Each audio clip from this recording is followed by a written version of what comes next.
Alors, bienvenue à ce nouvel épisode de Common Sports. Aujourd'hui, j'ai le plaisir d'avoir la présence de Nicolas Cherboin. Nicolas, bienvenue. Salut Doug. Ça fait un petit moment qu'on se connaît, qu'on se suit à différents niveaux. Tu as une très solide expérience dans le monde du sport business. Tu as notamment travaillé à JLA United à Zug, qui travaille avec la CHL, qui travaille aussi avec plusieurs clubs de renom, dont le FV Zug.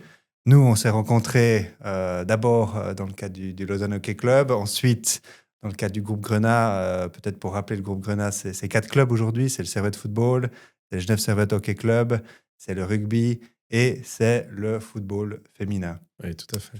Donc, merci beaucoup d'avoir accepté cette invitation et puis de découvrir, en tout cas, exposer ton expérience dans le sport. Écoute, Doug, merci beaucoup déjà pour l'invitation. Je suis très honoré, même des fois si je me pose la question ce que je fais là, entre toi et moi. Mais non, écoute, très content d'être là. Et puis, j'espère qu'on va passer un bon moment ensemble. Et puis, voilà, puis je me réjouis de parler un peu, comme tu dis, de sport business et puis Oui. d'échanger nos expériences. Surtout que toi, tu as eu plusieurs expériences au fil des différents clubs auxquels tu as parcouru. Tu as eu des postes stratégiques. Hein. Non seulement tu n'es pas que dans l'opérationnel, tu as vraiment un rôle de poser la vision pour ces clubs. Finalement, et souvent dans ces rôles stratégiques, tu as un rôle de développement commercial, développement marketing. Est-ce que tu pourrais un peu nous partager ces expériences? Comment est-ce qu'elles se sont concrétisées? Oui, alors, je pense que...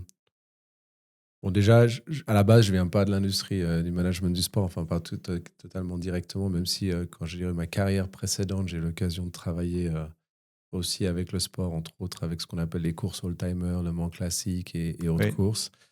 Je dirais mon arrivée dans le sport s'est fait sur plusieurs circonstances, et puis de là, en fait, j'ai eu la chance assez rapidement de travailler avec justement cette agence marketing, GLA United, qui servait un peu environ 16 clubs au temps où je les ai rejoints, plus on travaillait avec la CHL. Et donc voilà, je dirais un peu ces expériences-là, je dirais en fait, chaque cas est différent. J'ai même travaillé, on n'en a jamais parlé, mais sur les championnats du monde de snooker. Oui. Donc voilà, après, je pense que chaque expérience est différente. Ce qu'il faut qu'on comprenne toujours, je pense, c'est un peu qui est la clientèle qu'on souhaite toucher, qui est la clientèle type, comment on amène plus de monde dans un stade, dans une arène, dans une salle. Et puis, Parce qu'au final, c'est pas que du sport. non, c'est pas que du sport. Je pense que voilà, on est on a quand même un changement, je pense, de mode de consommation. Enfin, moi, le premier, j'ai 43 ans. Je pense que je regarde plus un film vraiment en entier. J'aime bien les épisodes TV. Je dis toujours, on est une génération Netflix Oui. et ce qu'il faut qu'on arrive à vendre aux personnes, c'est du divertissement. Et je dis toujours, en fait, gérer un club de sport, c'est en fait offrir du divertissement. C'est ce qu'on doit offrir aux gens. Mais finalement, si je te challenge, le divertissement, il est sur le terrain, non? C'est ce que Et beaucoup de gens pensent. bah, je pense on aura toujours un pourcentage de fans dans un stade qui vont être très absorbés finalement par ce qui se passe sur le terrain ou sur la glace. Si on prend le hockey sur glace, je pense que le développement du hockey sur glace ces 20 dernières années s'est fait grâce au divertissement. Mhm. Les gens viennent à la patinoire, dans les patinoires suisses, pour se divertir, pour rencontrer des gens, pour faire du réseau, pour passer un bon moment tout simplement, pour regarder le spectacle qui se passe avant, durant même les pauses. Donc voilà, donc aujourd'hui, on essaie de divertir les gens, on essaie d'avoir le moins de temps où en fait les gens pourraient s'embêter ou passer sur leur téléphone portable finalement. Oui. Ce qu'on essaie, c'est que le terrain ou la glace en fait absorbe l'attention, mais dès que il y a une pause et il y a une phase en fait, il faut que les gens puissent se retourner vers quelque chose d'autre qui attire leur attention. Et c'est lié à notre mode de consommation aujourd'hui. Mais on va dire, il y a certains esprits très traditionnels dans le sport qui va te dire, mais au final, on a train de trop vendre le sport, de trop le commercialiser. Mais en même temps, si on ne le fait pas, on n'est pas en mesure de développer la structure sportive. Comment trouver l'équilibre, en fait? Après, on a eu à l'époque, au moment où il y avait des discussions avec les clubs de la SFL pour le nouveau modèle de championnat, hein, Oui. Tu peux juste le euh, rappeler pour ceux qui ne sont pas o- forcément au courant de ce oui, nouveau bah, mode? il y avait, je dirais, bon, pas discuter des coups tactiques et politiques qui sont passés à ce moment-là, mais je pense que voilà, dans la SFL, il y avait de toute façon une volonté d'améliorer le produit qui partait d'une bonne intention, je pense, de l'ensemble des acteurs et parties prenantes. De là, en fait, initialement, il y avait un projet de play-off mis en Calqué sur le place. modèle écossais, hein? Non, c'est le modèle belge, le play-off. Belge, OK. Et donc un modèle de play-off qui a démontré en Belgique, par l'augmentation des droits télé, par le remplissage des stades, démontrer son succès. Voilà, il y avait un autre groupe qui était plutôt justement sur ce modèle écossais, lequel on a adopté finalement, Oui. que les clubs ont adopté. Euh, Donc de et play-in et play-out, hein? oui, enfin, le Enfin, modèle de écossais, championship. voilà, on a deux championnats qui se séparent après 33 journées. Et je pense que ce qui était assez intéressant à l'époque, c'est que voilà, on a eu des groupes d'ultra qui étaient très opposés, je dirais, au modèle de play-off, parce qu'ils disaient que c'était pas la culture du foot, que c'était pas la culture européenne, que ça mettait pas en valeur l'équipe qui avait mieux joué durant toute l'année, durant le championnat. Oui. Et on a eu des discussions avec certains de ces groupes d'ultra et on leur a demandé d'appeler en fait leur contrepartie en Belgique et en Écosse en leur demandant voilà, un peu le retour d'expérience finalement. Comment ils l'ont vécu? Comment ils l'ont vécu. Et là, on parle quand même de gens qui ont une culture, je dirais, voilà, qui ont voilà, c'est ce que nous on appelle voilà, des hardcore fans, ceux qui aiment vraiment le FOT. Euh, Le le comment? FOT Le pour la FOT? région yverdonoise. Et donc là, le retour a été assez intéressant parce que c'est finalement le retour qu'ils ont eu. Ils ont dit, les fans des autres clubs leur ont dit, si vous voulez un stade plein, si vous voulez être entouré de spectateurs et qu'il y a une super ambiance, en fait, finalement, le modèle de playoff, c'est le meilleur modèle. Malheureusement, on a pris la direction du modèle écossais, mais qui est déjà, je pense, une bonne C'est une avancée. étape C'est en... une étape. Ouais. En tout cas, je dirais ce serait mon souhait personnel qu'on aille vers le modèle de playoff. Parce qu'à la fin, ce qu'on veut, c'est de vendre des émotions. Et quand on vend des émotions, un stade qui est plein, je dirais le fait qu'une défaite, une victoire soit éliminatoire, crée une tension qui est incroyable Oui. et qui fait que les gens, ils ont envie de venir au match. Des gens qui viendront peut-être pas au match durant la saison pour venir à ce match-là, c'est sûr, c'est peut-être une S'il y a fois, plus d'enjeux. c'est plus d'enjeux, mais ces personnes-là, si on leur donne un produit qui est intéressant, ils vont peut-être revenir après. Oui. Et donc c'est aussi ça le bénéfice finalement de créer du divertissement même sur le terrain, avec l'enjeu, avec un Donc, changement de modèle. ce que tu es en train de dire, c'est que le format de compétition, au final, participe à la croissance de tes revenus, hein? C'est clair. Voilà, je pense que ceux qui sont dans l'industrie du hockey sur glace, parce que je l'ai aussi fait, le sachent. Hein, les playoffs sont une période Très très, rémunérateur. très rémunérateur en termes de trésorerie pour les clubs, sont très importantes. Un passage de quart à demi à finale, c'est assez Oui. incroyable en termes de génération de revenus. Même au niveau des contrats de sponsoring, on y met des clauses, on y met des clauses si on passe les quarts, les demi, parce que automatiquement la visibilité augmente de façon exponentielle pour les sponsors, que ce soit au niveau visuel aussi, parce qu'il y a plus de gens dans les patinoires à ce moment-là. Que Plus les patinoires sont d'attention. pleines, Ouais. plus d'attention. Donc, je pense qu'à la fin, tout le monde est gagnant.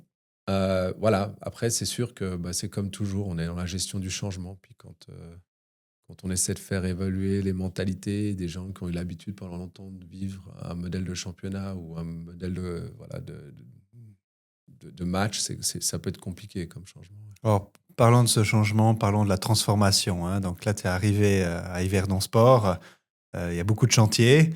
À la différence peut-être de tes précédentes expériences où il y avait déjà une marque forte qui était présente. Là, finalement, qu'est-ce que tu ambitionnes pour Yverdon? Comment est-ce que tu entends solidifier le club dans sa position, donc la première division suisse de foot, de FOT? Je pense qu'il y a deux projets hein, qui sont finalement qui doivent avancer en parallèle. Il y a un projet sportif. Aujourd'hui, on a voilà, une direction sportive avec Jeffrey Sanders. Et puis, de l'autre côté, il y a un projet, je dirais, commercial, finalement, qui consiste à arriver à augmenter les revenus euh, pour simplement pour pérenniser le projet sportif, parce que bon, c'est la spécificité du monde du sport dans le modèle, je dirais, européen, c'est que finalement, les employés qui gagnent mieux leur vie, ce sont les joueurs. Et donc, il faut pouvoir les rémunérer. Et puis, on sait aussi que dans le monde du foot, il Ce y a qui est pas souvent mal un de... contraste auquel on ne pense pas. Tout à Hein. fait.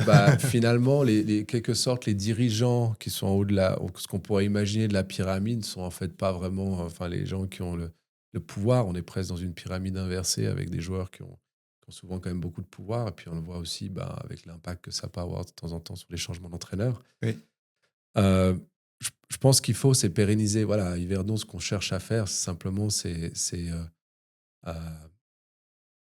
il y a un défi très intéressant parce que finalement, c'est un club qui n'avait pas vraiment prévu de se retrouver en Super League, que ce soit au niveau de ses infrastructures, de son organisation, Oui. qui s'est retrouvé là, pas pour la première fois, mais qui se retrouve de nouveau en Super League. On parle de l'équipe masculine en particulier, parce que l'équipe féminine, c'est une histoire complètement différente. Ça ne saurait tarder. Ça, on espère. Mais pour l'équipe masculine, voilà, c'est simplement d'arriver à pérenniser, parce qu'on sait que si on revient sur le sportif, ce qui souvent intéresse les gens, c'est qu'il y a beaucoup d'études qui sont sorties, puisqu'on a des statistiques depuis presque 100 ans dans le foot, c'est que 80% du résultat est lié à la masse salariale de l'équipe. C'est-à-dire que ce n'est pas les budgets de transfert qui impactent le classement, mais globalement, une équipe, on peut prendre sa masse salariale, on peut la classer dans le classement par rapport aux autres équipes. Et si Et on peut prévoir. on peut prévoir plus ou moins à 80% son classement. Si elle fait plus 2, on va dire qu'elle a fait une bonne saison, c'est-à-dire qu'elle a progressé plus 2 au classement, ou même plus 1. Oui. Et puis si elle fait moins 1, moins 2, on peut considérer qu'elle a fait une mauvaise saison. Donc ça, c'est le foot. Et voilà, les études sont très claires sur le sujet. Donc on sait que voilà, pour pérenniser, il faut avoir des revenus. Et une question où finalement, il y a toujours cet équilibre. Combien est-ce que tu dois mettre sur le terrain pour assurer que ton produit initial est intéressant versus ce que tu dois investir hors terrain pour faire venir les gens, pour les intéresser. Finalement, parce que si l'équipe perd, tu n'auras pas beaucoup de gens qui vont venir au stade. Tu as besoin d'avoir quand même une équipe compétitive. Comment tu trouves cet équilibre finalement? Alors, dans mon rôle, moi, de marketing commercial, ce que j'essaie de toujours dire à mes équipes, c'est que finalement, nous, on doit rester le plus neutre par rapport aux résultats. C'est-à-dire qu'en fait, on doit tout faire pour que les résultats impactent le moins possible, en fait, nos sponsors, nos partenaires, nos fans. Ça veut dire qu'en fait, l'expérience soit toujours là. Oui. On soit aussi le moins réactif, je dirais, en cas de bon résultat ou de mauvais résultat. C'est-à-dire que, excuse-moi, on doit avoir voilà, on a des périodes qui vont être compliquées, mais il faut continuer à donner du divertissement aux gens. Il faut en fait que les gens ils viennent aussi pour autre chose que le résultat. Si on est trop lié au résultat parce qu'on n'offre rien d'autre, là, Trop puriste. trop puriste, je pense qu'on voilà l'impact, je dirais, l'élasticité, on va dire audience dans le stade versus résultat va être mauvaise, Oui. en notre défaveur. Et ce que nous on doit faire en fait, c'est faire vivre une expérience. Et c'est assez drôle, je pense que si on prend euh, les gens qui sont très réactifs aux résultats sont plutôt des gens je dirais, qui sont avancés dans l'âge, si je peux me permettre. Parce que si on prend un enfant qui a 8 11 ans, ou 6 11 ans, Ça le dépasse. ça le dépasse. Oui, il va plutôt réagir au résultat parce que papa réagit au résultat ou maman réagit au résultat. Mais finalement, lui, ce qui lui plaît, c'est d'être là au stade, c'est de passer un bon moment, pourquoi pas jouer avec les copains. Oui. Et puis, quand on a l'opportunité, comme le font beaucoup de clubs, c'est d'essayer de faire entrer ses enfants sur le terrain parce que là, elles vivent une expérience. Et voilà, je dirais, les enfants sont peu réactifs et parce qu'en fait, finalement, ils viennent passer un bon moment et en fait, ils s'amusent d'autres choses que le résultat, que le finalement. résultat et le spectacle sur le terrain. Donc, et voilà, et je pense que pour les adultes, on peut avoir la même philosophie en se disant on peut divertir les adultes Maintenant, pour augmenter les revenus, ben oui, c'est un équilibre entre charges et revenus, qui est un équilibre, surtout dans un environnement qui est passionnel, parce que finalement, il y a, je pense, beaucoup de présidents de clubs et de directions de clubs de temps en temps qui ont envie de faire le all-in sur un ou deux joueurs Pour se faire pour mousser. essayer, non, pour essayer de sauver la saison, pour avancer au classement, parce qu'il y a un stress, parce qu'on est en retard sur les objectifs, parce qu'on a la pression des partenaires, parce qu'on a la pression des fans. Donc je pense que voilà, il faut rester très calme dans ces moments-là, il faut avoir une ligne de conduite et puis construire, oui, les partenaires sont réactifs clairement aux résultats aussi. Hein. On a quand même, je dirais toujours en Suisse, je dirais, on a 60 à 70% des partenaires qui sont finalement des fans. Est-ce que Euh, tu as déjà vécu des situations où après quelques défaites, tu as le partenaire qui te dit purée, mais qu'est-ce que vous faites? alors oui, oui, J'imagine que ils- c'est assez régulier. s'ils m'écoutent aujourd'hui, ils se reconnaîtront. Non, on en a certains. C'est sûr que le lendemain d'une défaite, je vais éviter de les appeler pour parler de renouvellement ou de certains sujets parce que je sais qu'ils sont sensibles, mais c'est aussi des gens qui donnent énormément au club. Donc, il faut aussi comprendre ces sensibilités-là. Il faut être à l'écoute. Euh, il faut l'accepter aussi, même si, voilà, notre rôle, je dirais, du côté commercial marketing, c'est d'essayer voilà, de revenir sur plutôt le long terme, sur ce qu'on veut construire, euh, quels sont les objectifs du club, et puis justement expliquer aux partenaires qu'on a besoin de lui. Oui. Et puis en même temps, Donc, tu as plutôt une philosophie qui s'inscrit sur une pérennité, un long terme, plutôt que faire des coups. Et finalement, cette vision à long terme, comment est-ce que tu la ancres avec le cas d'Yverdon Sport aujourd'hui? ouais, alors pour revenir sur ce que j'ai pu tout à l'heure dire sur Oui, Yverdon, je pense que voilà, on a un club qui n'était pas prévu pour la Super League. Je pense qu'il n'y a pas eu les ressources nécessaires dans le passé pour construire aussi une image, une notoriété. Donc on est aujourd'hui avec un public qui sont vraiment des vrais fans. oui, De plus, on offre une proximité au terrain qui fait que je qui est pense unique, hein. qui est unique en Suisse. Et puis, euh, pour moi, c'est une opportunité parce que je dis toujours, on peut venir à Yverdon vivre un match de Coupe Suisse en Super League chaque week-end. Ouais. Et ça, je pense que c'est unique et on le travaille et on le renforce. Hein.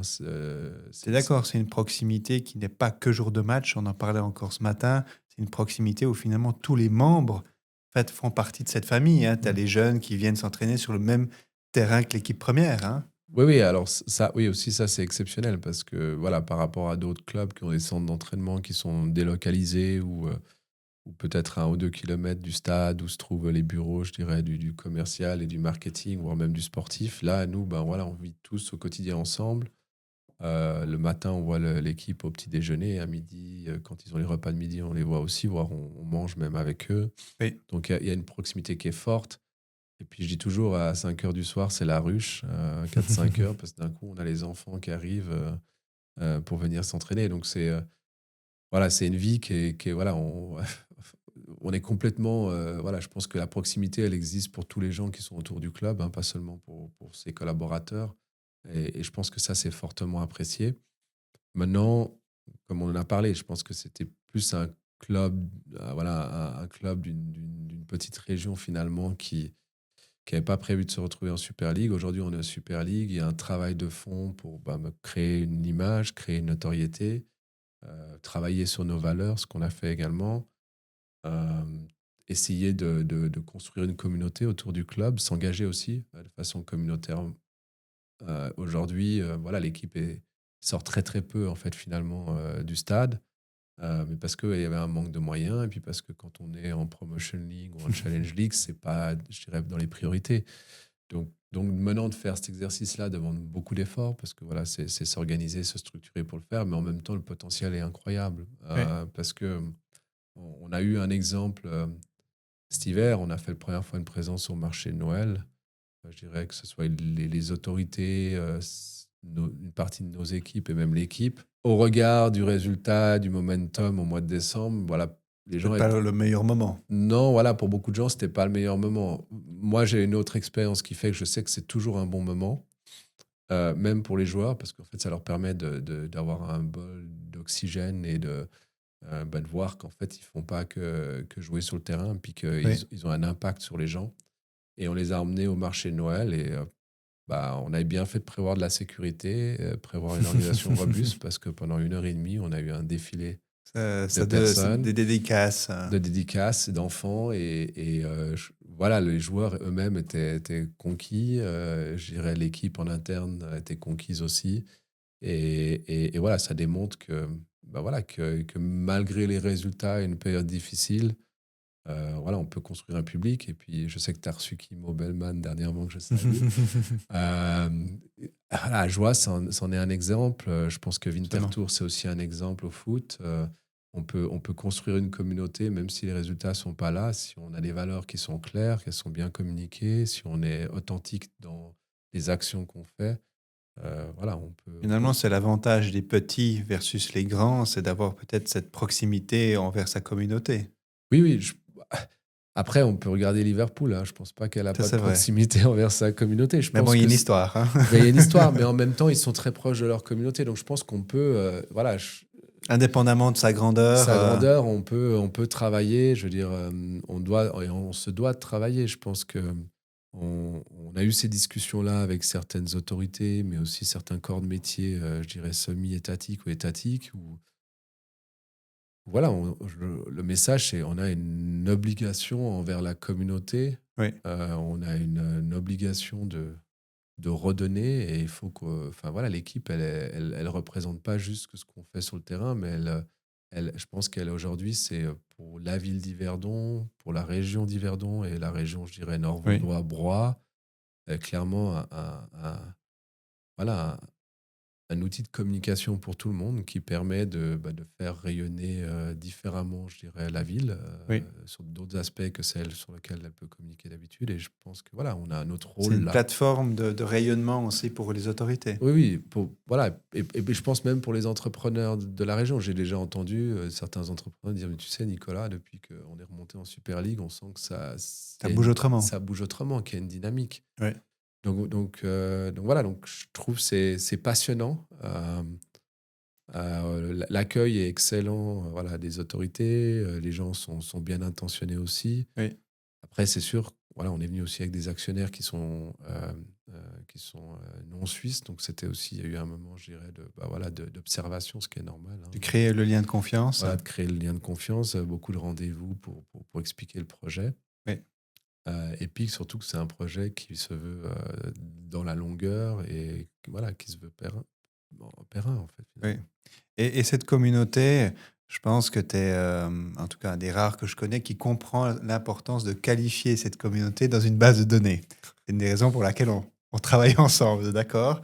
Qu'est-ce qui fait qu'aujourd'hui, toi, tu as compris cette importance, notamment dans l'engagement de cette communauté, dans l'engagement des fans et finalement plus loin de sa monétisation?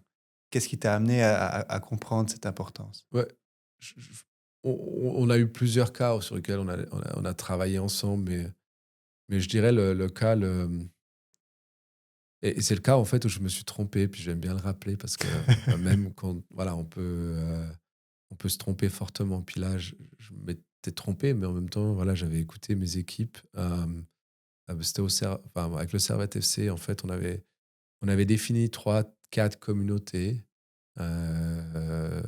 quand je suis arrivé, qu'on avait décidé d'essayer de rentrer en contact et voir s'il y avait en fait Un un match. appétit, un Ouais, ouais. match pour venir au stade. Et une de ces communautés, c'était en fait les frontaliers. Et on avait, enfin, en tout cas, moi, c'était ma croyance et celle certainement, je dirais, de la majorité enfin, des autres personnes. Il y avait une personne qui, lui, a tenu fermement et il a eu raison. C'était de dire, nous, de notre côté, on se disait, oui, mais bon, de toute façon, les frontaliers viennent travailler la journée à Genève, vont repartir certainement le soir et reviendront jamais voir un match le week-end à Oui. Genève. Sachant qu'en plus, à l'époque, ils avaient Annecy qui était voilà, en deuxième division. Il y avait quand même eu Il y a eu Étonnons-les-Bains. Caillard. Il y avait également il y a quand même Lyon dans la région. Donc on se dit par rapport aux potes français, si on dit comme ça, on n'a pas vraiment grand-chose à offrir. Ouais. Et on a fait des tests en Notamment. travaillant ensemble, notamment. où on a fait autant des tests communautaires, c'est-à-dire que voilà, en faisant un peu de présence, en contactant aussi les entraîneurs des clubs de la région frontalière, et en faisant des tests sur les réseaux sociaux. Et voilà, je Ça a pense que accroché. ça a accroché. On a pu le voir.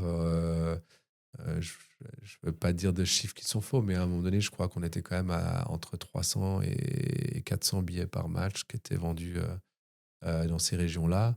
Et c'était un clair succès. Et la data, je dirais, nous a permis, et la façon dont on a travaillé ensemble, nous a permis de faire de l'A/B testing finalement. On a testé, puis on avait testé d'autres régions, hein, et Oui. d'autres types de communautés, où là, on s'était par On est contre. monté un peu dans le canton de Vaud, mais on n'aime pas monter très haut. Non, et puis on avait testé aussi justement les expats à Genève, Oui. et on avait vu que ça accrochait pas tant que ça.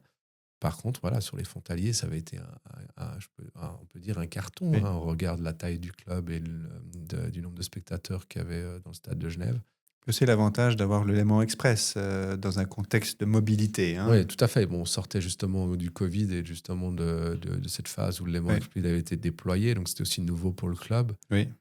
Et puis on avait monté justement à la fin justement cet abonnement frontalier Léman Express Oui. aussi qui avait bien fonctionné. Donc oui, je pense que c'est ça, la data, ça permet de prendre des hypothèses, de se dire, ben voilà, nous à Yverdon, les hypothèses aujourd'hui de travail, c'est de se dire, bon, voilà, Lausanne Sport fait un très bon travail de son côté pour attirer des fans.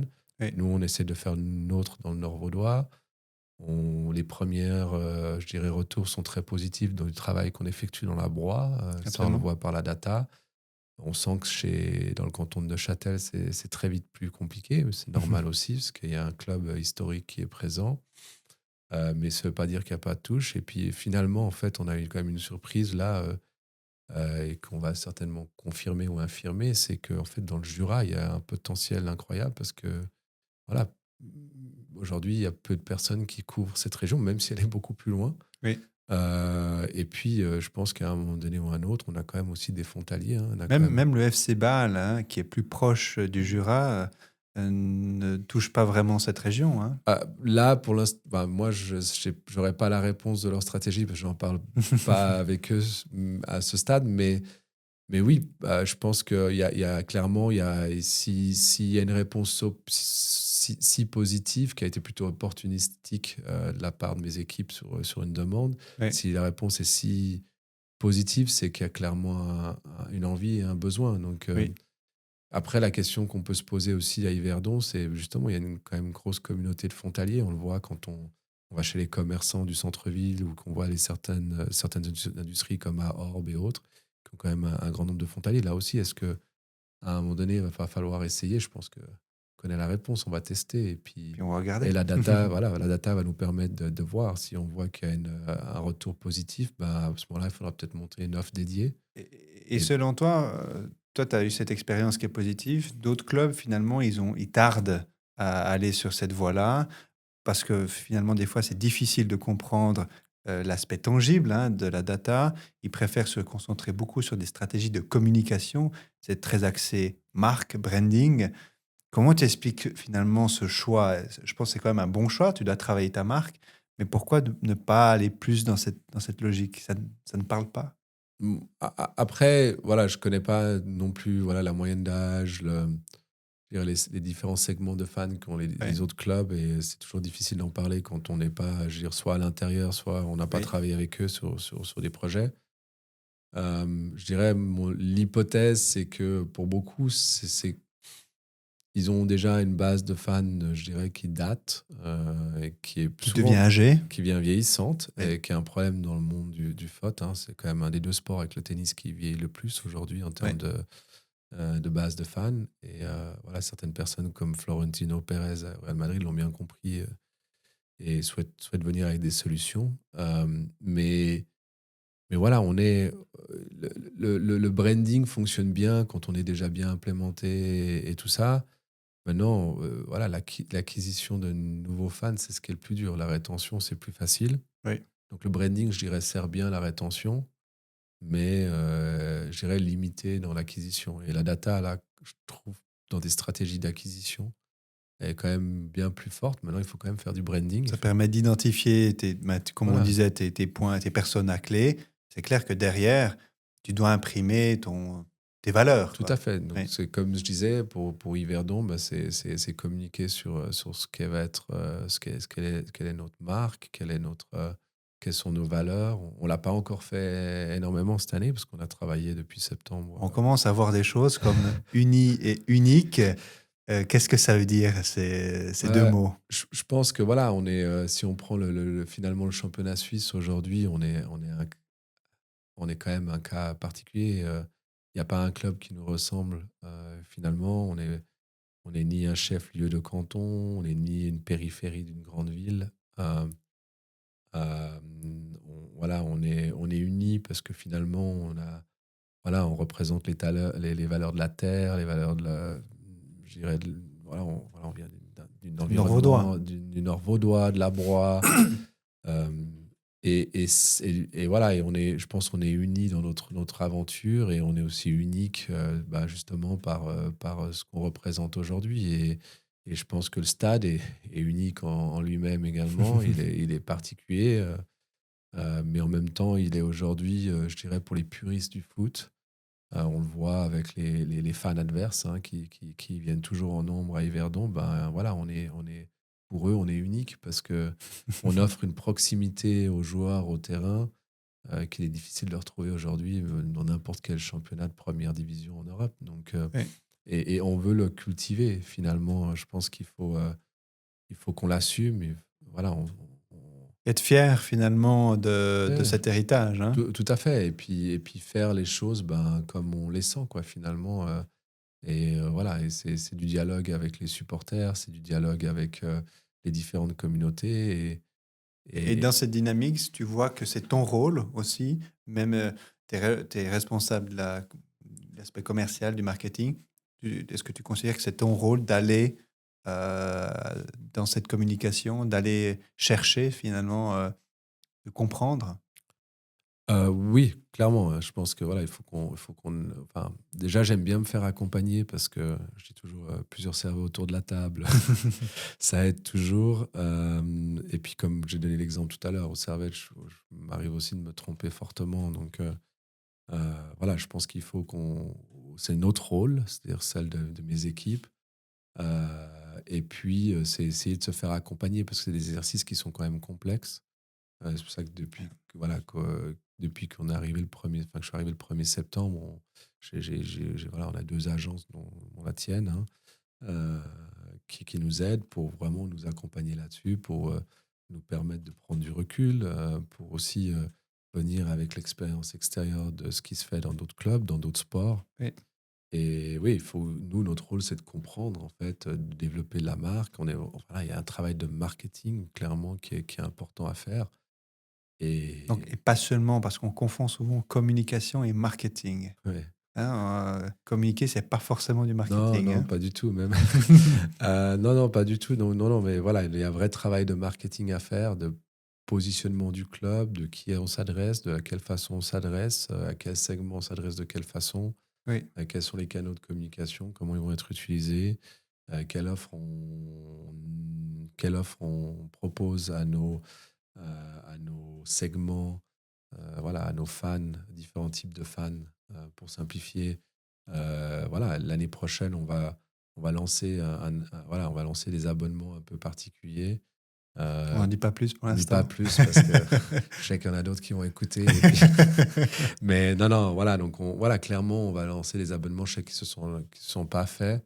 Euh, on- Donc, dans ce cadre-là, quand tu parles de marketing, tu as ton produit football, tu as la manière de vouloir commercialiser ce football, donc tu as la billetterie, en l'occurrence l'abonnement. Donc là aussi, toi, tu mènes des réflexions de comment je structure ce produit, comment je le mets en avant, je le package pour créer une valeur ajoutée, si on veut, qui n'existait pas jusqu'à aujourd'hui. C'est pas juste un pass pour venir voir un match. Toi, tu le vois autrement. oui, il faut arriver, et puis j'aime bien aussi toujours prendre ces exemples passés, mais il faut arriver à créer un produit qui va répondre à des gens, souvent auxquels on n'aurait pas pu offrir quelque chose si on n'avait pas créé un produit qui était fait pour eux. Oui.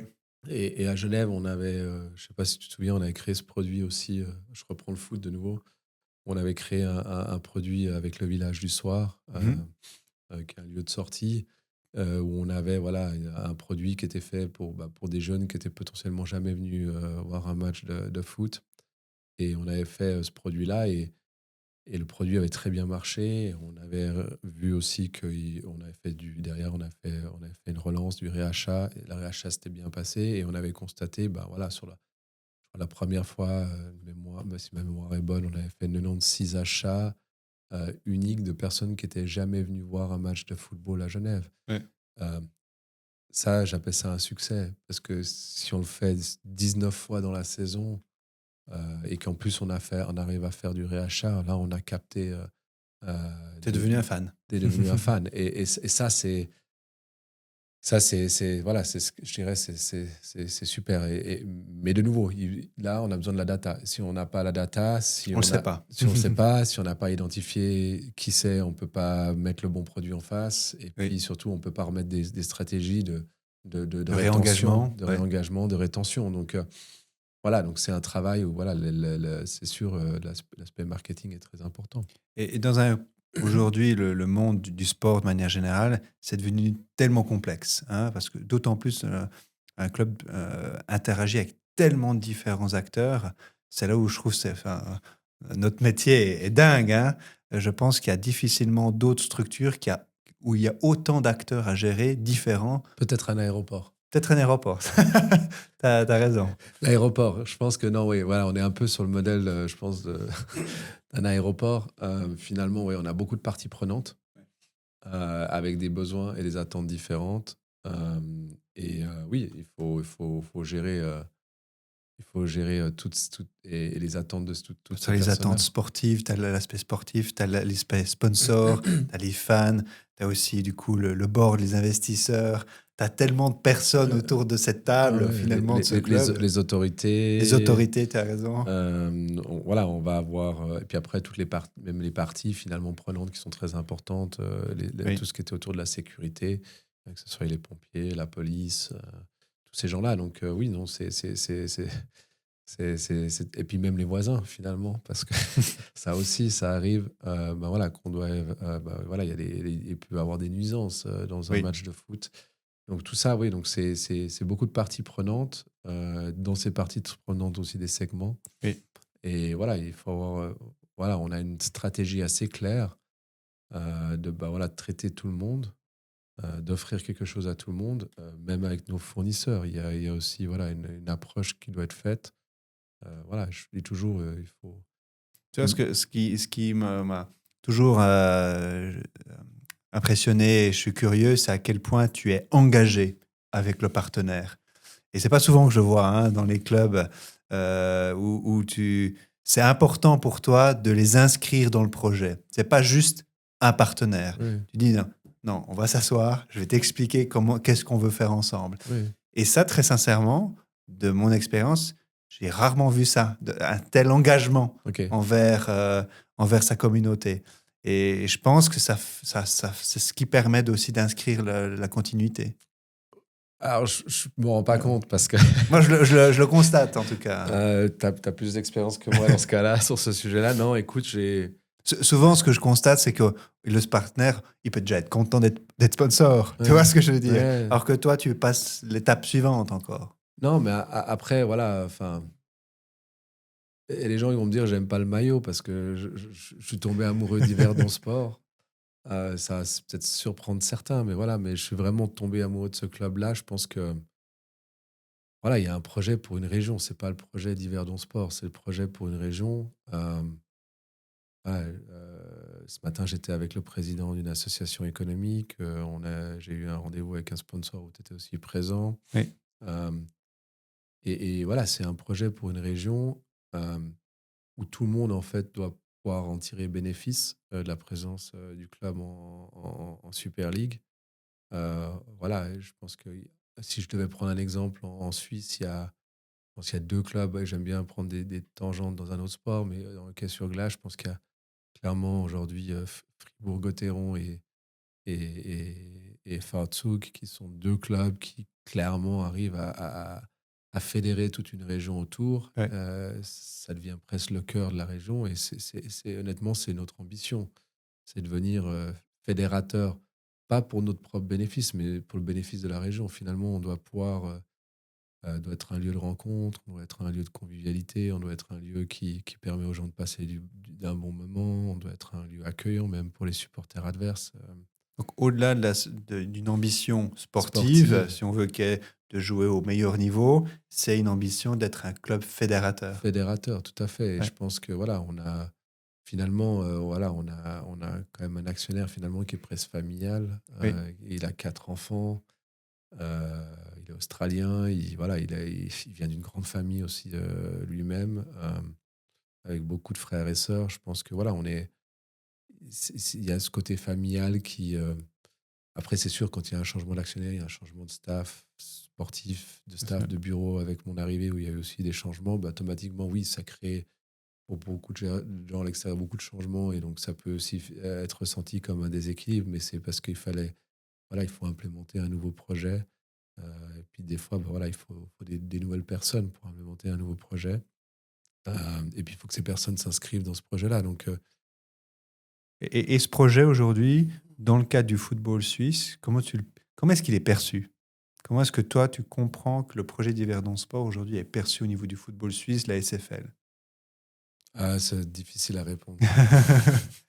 Est-ce que pour la plupart des autres clubs, finalement, c'est ce petit pousset qui essaie de se faire une place? On verra bien combien de temps ça dure, où il y a une vraie logique euh, de commercialisation du football en Suisse, de toucher chaque région. Là, il faudrait poser la question à SFL Ouais. pour avoir une On va essayer de réponse. leur poser la question de ces quatre. Voilà.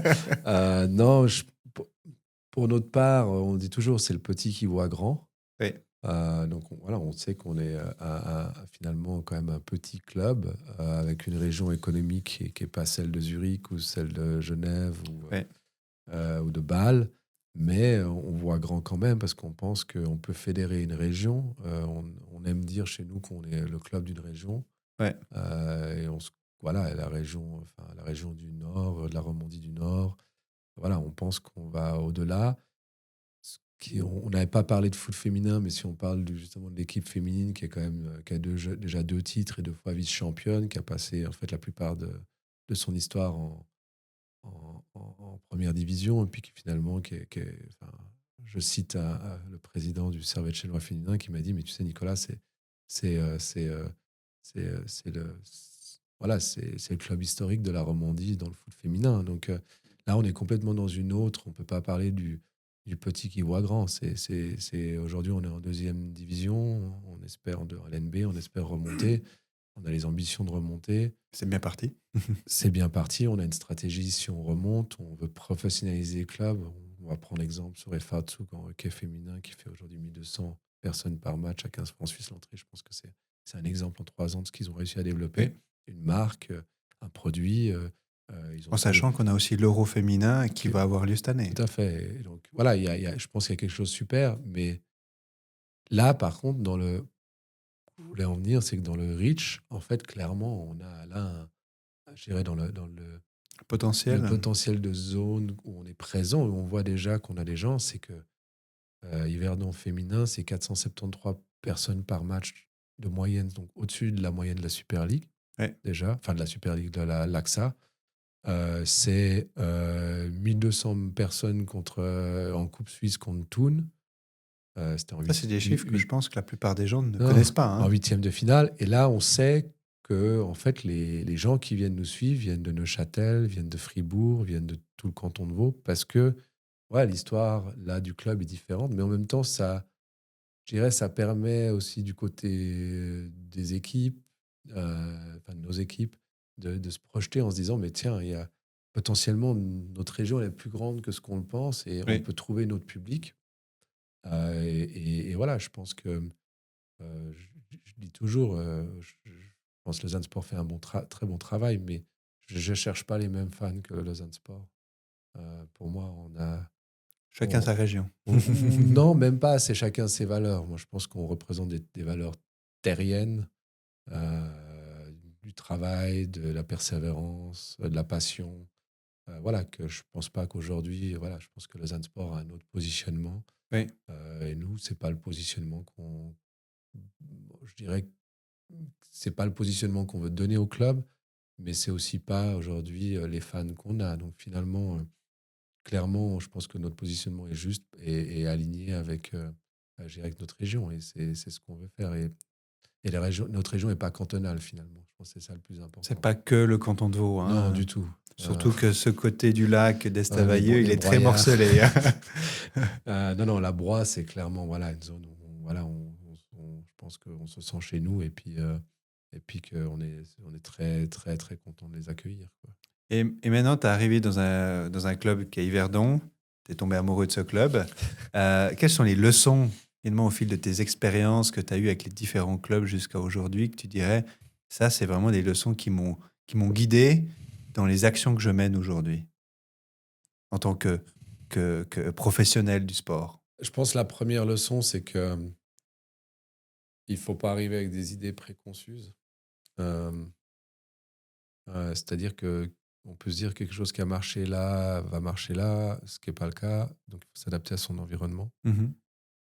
Euh, je dirais aussi qu'il faut, Donc, il faut- le fameux, on a toujours fait comme ça, c'est pas une bonne Non, méthode. non, c'est pas une bonne méthode. Je dirais même si mon stade était plein, je dirais que c'est pas une bonne méthode. Finalement, on peut toujours faire mieux et on peut toujours améliorer les choses. Ça veut pas dire qu'il faut toujours tout changer, mais il faut aussi être ouvert au changement Oui. et il faut pas avoir peur de tester. C'est-à-dire que voilà, on peut tester puis on peut se tromper. Il faut juste voilà tester peut-être sur une durée suffisamment longue.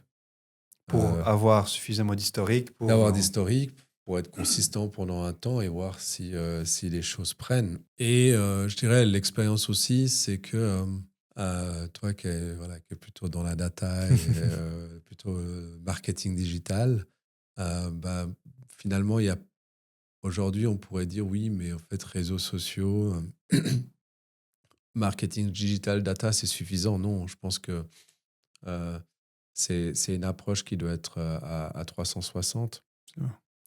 On doit, je dis toujours, pour faire venir des gens au stade, il faut aller vers les gens d'abord. Et donc, Comprendre ta communauté. oui, puis aller au contact, Ouais, c'est-à-dire à sa rencontre. ouais, Et quand on va à sa rencontre, et puis il faut aller avec, j'appelle ça le produit, finalement, les joueurs. ouais, Et l'équipe, il faut aller avec les joueurs et l'équipe, parce que ce qui intéresse les gens, finalement, c'est quand même le produit. ouais.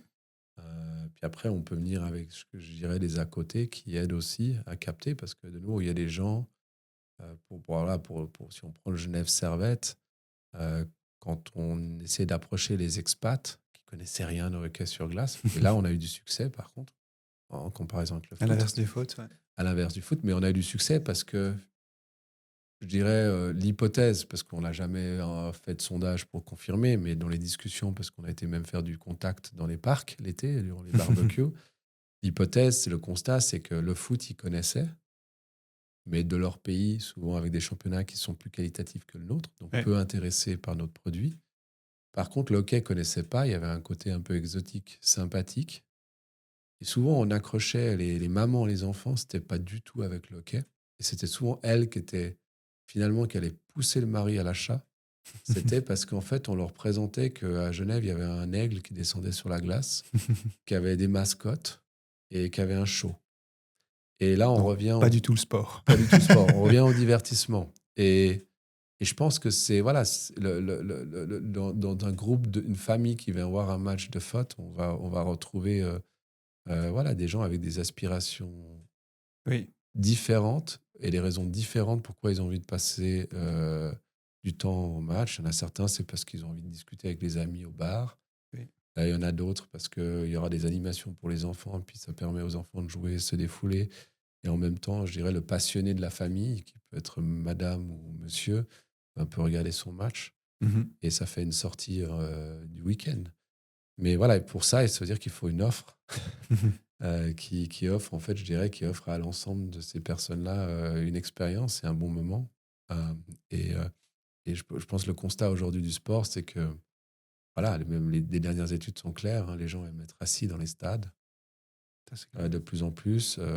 Tous Dans les des grands. stades fermés aussi. J'ai toujours. On peut prendre les petits et les grands, mais le Real Madrid, je pense, voilà, pour beaucoup, c'est quand même un exemple. Aujourd'hui, ils jouent leur match, pourtant, ils sont quand même au sud de l'Europe, Oui. et ils jouent leur match dans un stade fermé. Pourquoi? Parce que température constante, confort. Ouais. euh, et, Et et- finalement, et- c'est devenu plus qu'un stade. et oui, Hein. et puis voilà, puis voilà, voilà, bah, tu connais mon positionnement sur l'infrastructure. Je pense que je dis toujours, un club de sport, finalement, c'est presque, d'un côté, je dirais commercial, c'est un sujet Oui. d'infrastructure. Et je sais pas, je crois que je t'avais envoyé le projet de Manchester United, là, leur projet de 100 000 places, où on voit que finalement, c'est pas qu'un stade, c'est des zones de concert, c'est des restaurants à différents niveaux. Donc, finalement, ils ont planifié pas qu'un stade, mais toute une zone aujourd'hui. Donc, ça s'inscrit complètement dans la communauté. Oui, et puis je pense que n'importe quel entrepreneur qui nous écouterait ou personne qui travaille, je dirais, dans certaines activités commerciales pourrait comprendre que c'est pas en jouant un match tous les 14 jours dans une Oui. infrastructure qu'on gagne sa vie. Je veux dire, finalement, on sait que c'est l'utilisation du mètre carré qui fait que qu'on gagne sa vie. Donc, il faut trouver d'autres sources de revenus. Euh, Et malgré tout, le sport est très ancré sur un modèle où ils ont de la peine à changer, finalement.